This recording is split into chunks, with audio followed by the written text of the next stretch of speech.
20, Boone Humper gets off the schneid. We just talked about it. Right. Huge win for the Boone Humper. And the King continues to slide, and they're now lost 3 in a row. Yeah, ever since that that huge waiver wire bonanza where they scored 150 and beat the Warriors, they haven't won a game since, and we thought that would happen. You get once, then you lose 3 with that kind of a roster. But they're going to maybe improve now that their wide receiver core is getting a little better. Game of the week, Morningwood, 126-32 against the fire-spitting Jimmies. Wow. 125-94.38. I mean, that's either a show opener or a show closer right there. I mean, that game right there is something to talk about. This is the Jimmies after that game. Tell me what happened. Good, well, you have a minute to start. You're coming into a Monday night with the Jimmies down 8 points and a tight end, Dustin Keller, who's been a top 10 tight end in the league. Scored some points. Playing against the Miami Dolphins, who are a god-awful team. They can't stop anybody. Keller, makes a few catches in the game. I think he's heading into the end of the third, fourth quarter there. All he needs is 1 catch to win. He doesn't get it. I think the lead was too big. They stopped throwing the ball. And the Jimmies lose by .38.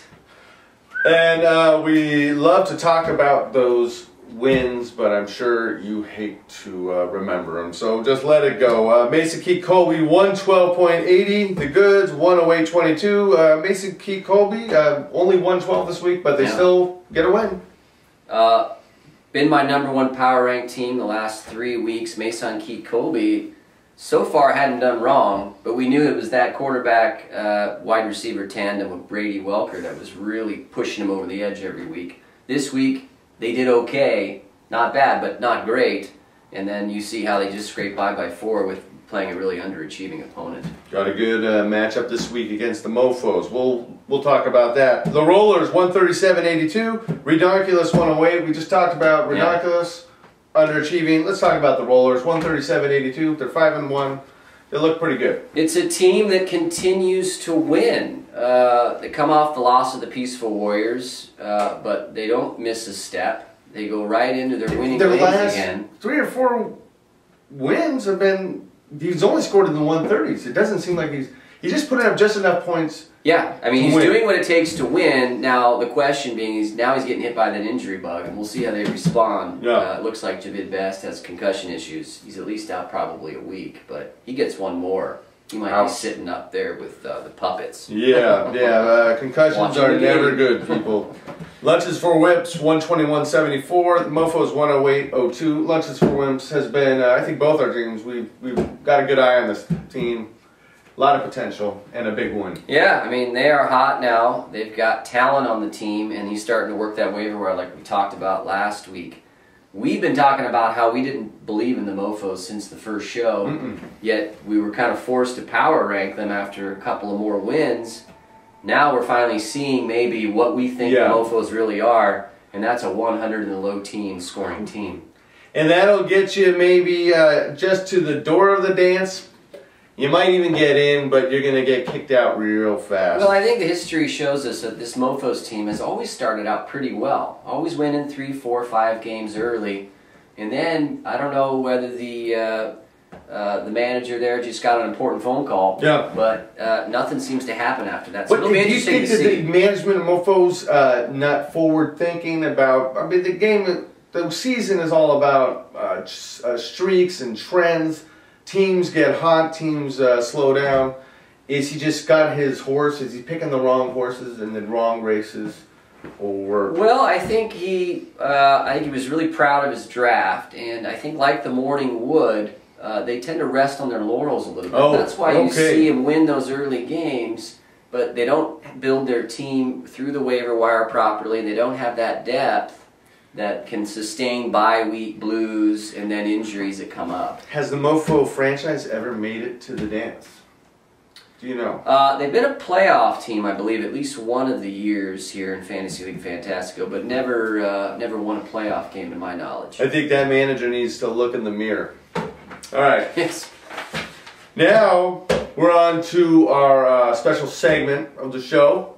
The whiteboard segment. We're really excited to bring it to you, so we'll be right back. Thanks, bud. You're welcome, bud. But All right, everybody, get ready for a little chalk talk, roundtable style. But we're going to use this roundtable. We're going to put down our picks, and this is going to be a segment that it will really bring the audience closer to the roundtable. Yeah, let's do bottom 5 first. All right, who's up first? You want to flip a coin? Well, I'll start. All right, go ahead. My bottom 5, my 5th worst team in the FLF right now, we're going to go with the Goods.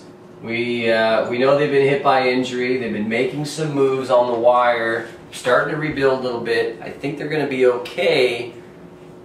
They're number 5. Wow, my 5th worst team, I actually don't believe that the Goods are that bad. So I see they've been doing a lot of work on the waiver wire.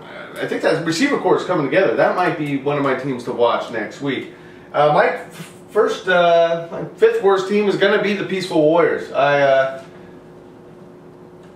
I believe that team is just, it goes after these Dallas Cowboy running backs like flies on a turd. Let me tell you something, folks. There hasn't been a good fantasy running back from Cowboy land since Emmitt freaking Smith, and that was ages ago. He's got Reggie Bush. This draft is turning out from bad to worse, but his receiving core is coming around. We'll see. I'll go to number 4, Fire Spinning Jimmys. You know, when the season first started, this guy was on the chat board. He was talking all sorts of smack, and now it's just it's all quiet. He's lost 2 in a row, and this team seems to me like it has a little snake bitness going for it. Yeah, I agree with you. As much as I have the Fire Spitting Jimmys as well in the number 4 slot, I think you're right. I think a very active team on the message board. They were winning early. They had confidence in their draft. They got an injury to Des Bryant, injury to Antonio Gates. I think he's been drinking ever since. He probably drinks that hippie beer. My number 3 team, I'm going to go with Boone Humper. You win, and you go up the rankings. The Boone Humpers team, first time all season that both Frank Gore and Mendenhall have gone off. He's did a little bit of that waiver wire magic that made him so famous last year. That really brought his star to full light by bringing in Colt McCoy, and this was a tremendous move by a tremendous manager. He's my number 3 team. I think they've tried hard. I think they have a decent running back core where Frank Gore is finally stepping into the role we thought he would be. Mendenhall's been a real disaster up until this last game coming off the hamstring injury. I don't think that's going to be a week in and week out play. Besides those 2 guys, you'll see why I have them. Maybe at the bottom we'll have to look again, but that team just doesn't have it. Well, my 3rd worst team here in the FLF is the King. Again, I've had the King at the bottom 2 for the last 2 weeks. I bump them up here, even though they lose. I'm starting to fall off of this redonkulous train I jumped on. Starting to feel a little silly myself. That's why I throw them right underneath. My darlings of the last 2 weeks have disappointed, and I'm tired of it. Redonkulous snake bit is going to be my number 2. What do you got, bud? My number 2, I got the King. Right. Brother, you should have named your King team the Queen, because you guys are playing like a bunch of queens. I see you're active on the waiver wire, trying to make moves, but let's put it this way, your kiss is poison to those players. Well, let's talk about that King team once again. I think, yeah, they've been out on the waiver wire, but they're getting out there too late. They're not putting in early claims on guys that are a little bit higher on that chart every week, and they're getting kind of the scrap heap when they have that waiver claim priority to grab a good player. People, you're on the, on this waiver wire rotation. You can get some quality players. You just got to be there on time. Let's stop crying about Jamal Charles and let's start doing something about it. When is that waiver time again? When does it expire? Well, we all know at kickoff on Sunday, everybody goes on waivers, and they don't come off until Wednesday at midnight. Wow.